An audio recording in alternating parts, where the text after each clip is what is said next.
So we know from really good experimental studies that when you sleep deprive people, they become insulin resistant. And the more insulin resistant a person is, the less they're able to access their stored energy. So higher insulin resistance means greater difficulty accessing stored energy.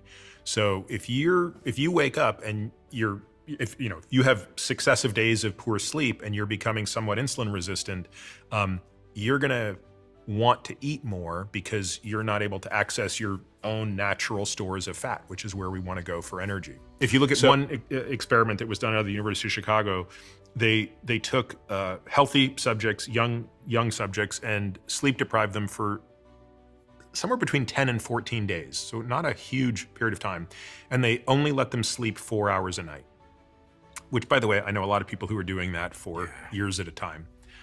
In that 10 to 14-day period of time, their insulin resistance was worsened by 50%. This is, in other words, they do an experiment called a euglycemic clamp where they inject them with glucose to see how effectively they can put glucose into their cells, which is, that's the hallmark of insulin sensitivity, is how well you can put glucose into your muscles when it's infused in you. And their capacity to do that was reduced by 50% after such a short intervention.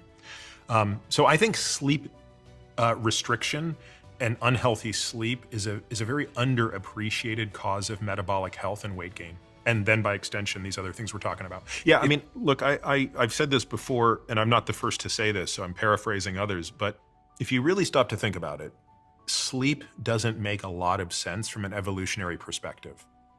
Like if you go back in time a few 100,000 years, why would we have spent a third of our life unconscious?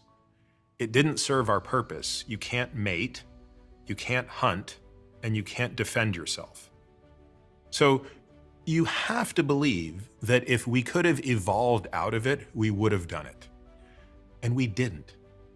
So that means that whatever it's doing, it must be really important. I mean, core, essential to our existence.